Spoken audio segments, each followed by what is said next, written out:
Kavita Gold and Diamonds. Choose your special. Angadipuram Saint Mary's school എഴുത്തിന്റെ വഴിയെ 16ാം വർഷത്തിലേക്ക്. സ്കൂളിലെ വിദ്യാരംഗം കലാസാഹിത്യവേദി പ്രവർത്തകർ വായനയുടെയും രചനയുടെയും വഴി തേടി കൈതപ്രം ദാമോദരൻ നമ്പൂതിരിയെ സന്ദർശിച്ചു. Angadipuram Pariyapuram Saint Mary's higher secondary സ്കൂളിലെ കുട്ടികൾ എഴുത്തിന്റെ വഴിയെ യാത്ര ചെയ്തു തുടങ്ങിയിട്ട് 16 വർഷം പിന്നിടുകയാണ്. ഈ വർഷം വിദ്യാരംഗം കലാസാഹിത്യവേദി പ്രവർത്തകർ കൈതപ്രം ദാമോദരൻ നമ്പൂതിരിക്കൊപ്പമാണ് എഴുത്തിന്റെ വഴികൾ തേടിയെത്തിയത്. കോഴിക്കോട് പുതിയറയിലുള്ള SK പൊറ്റക്കാട്ട് സാംസ്കാരിക കേന്ദ്രത്തിലെത്തി SKയുടെ മകൾ സുമിത്ര ജയപ്രകാശുമായും കുട്ടികൾ കൂടിക്കാഴ്ച നടത്തി. എഴുത്തിന്റെയും നന്മയുടെയും നേർവഴികൾ തിരിച്ചറിയുകയായിരുന്നു യാത്രയിലൂടെ വിദ്യാർത്ഥികൾ.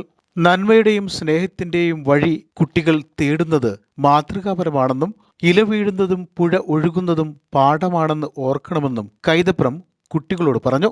കൈതപ്രത്തിന്റെ ഗാനങ്ങൾ കോർത്തിണക്കി കുട്ടികൾ ഗാനമാലയുടെ സമർപ്പണവും നടത്തി.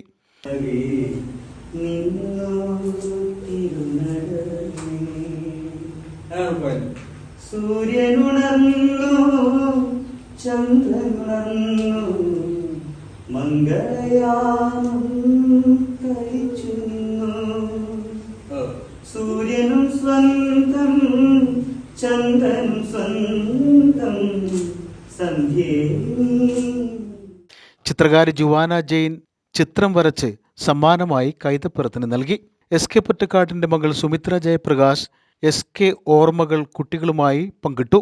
കുട്ടികൾ വരച്ച SKയുടെ ചിത്രങ്ങൾ സുമിത്ര ജയപ്രകാശ് ഏറ്റുവാങ്ങി സ്മാരക കേന്ദ്രത്തിന് സമർപ്പിച്ചു. വിദ്യാരംഗം കോർഡിനേറ്റർ മനോജ് വീട്ടുവേലിക്കുന്നേൽ, അധ്യാപകരായ PG Joseph, KN Vijila, M Ahammed Mikdad, V Ajay എന്നിവർ യാത്രയ്ക്ക് നേതൃത്വം നൽകി.